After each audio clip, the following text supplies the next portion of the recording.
जय हिंद दोस्तों, मैं हूं निखत परवीन और आप देख रहे हैं आपका अपना मंच, जहां हम वो बातें करते हैं जो आपको बाकी जगह शायद ही सुनने को मिले। आज का मुद्दा सीधा दिल से जुड़ा है और दिमाग से भी, क्योंकि बात हो रही है देश के सबसे बड़े राज्य उत्तर प्रदेश की और उसके सबसे ताकतवर चेहरे योगी आदित्यनाथ की। और हेडलाइन कुछ ऐसी है कि अगर देश के उपराष्ट्रपति चुपचाप इस्तीफा दे सकते हैं तो फिर योगी जी का क्या होगा। तो चलिए शुरू करते हैं।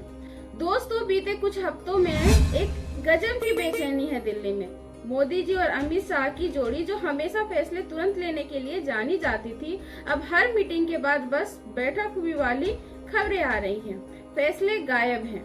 उधर खबर उड़ रही है कि उपराष्ट्रपति जगदीप धनखड़ ने इस्तीफा दिया है और ये इस्तीफा नहीं बल्कि चेतावनी है। ऐसा लग रहा है कि जैसे किसी ने भाजपा के पावर हाउस में झटका दे दिया हो।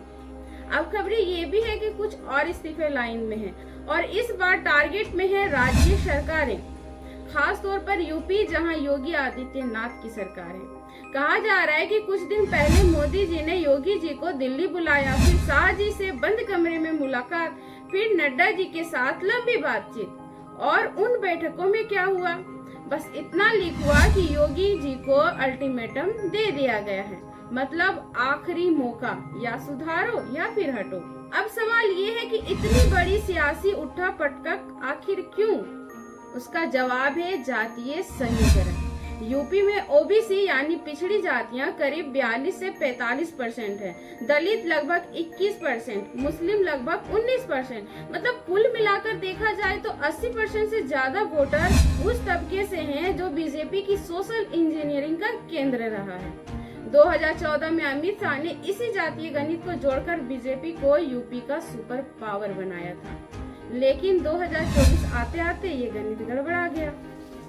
अब मैदान में है राहुल गांधी और अखिलेश यादव। इन दोनों ने पीडीए की राजनीति शुरू की, पिछड़ा, दलित और अल्पसंख्यक। और आज हालत ये है कि वही वोट बैंक जो बीजेपी के साथ था, अब साइकिल पर सवार हो गया है।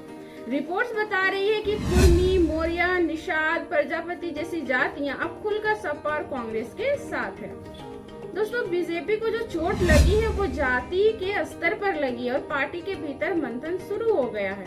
अब भाजपा को लग रहा है कि योगी मॉडल इस पूरे समीकरण को और बिगाड़ रहा है और आरोप है कि योगी सरकार में ठाकुर वर्चस्व बढ़ा है, यानी पुलिस से लेकर प्रशासन तक हर जगह एक ही जाति का दबदबा। और ये बात ओबीसी और दलितों को खटक रही है।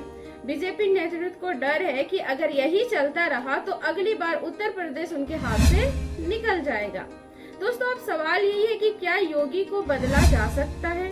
कुछ नेता कह रहे हैं कि केशव प्रसाद मौर्य को आगे लाकर बीजेपी ओबीसी को फिर से साध सकती है, लेकिन दिक्कत ये है कि योगी जी शिवराज सिंह चौहान नहीं है जो मंत्री बनाकर दिल्ली भेज दिए जाएं। योगी को हटाना मतलब पार्टी के भीतर भूकंप लाने के जैसा है, क्योंकि योगी के पास भी जनता का एक बड़ा समर्थन है। और दूसरी तरफ खुद मोदी और शाह की स्थिति भी पहले जैसी नहीं रही। 2024 में जो झटका लगा उसका असर अब तक है।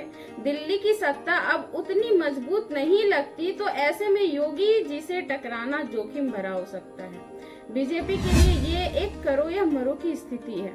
तो दोस्तों, आने वाले दिनों में देखने वाली बात ये होगी कि क्या बीजेपी अपने ही बनाए नेता को हटाएगी, क्या केशव मौर्य जैसे नेता सामने आएंगे, या फिर पार्टी कोई नया फॉर्मूला लाएगी।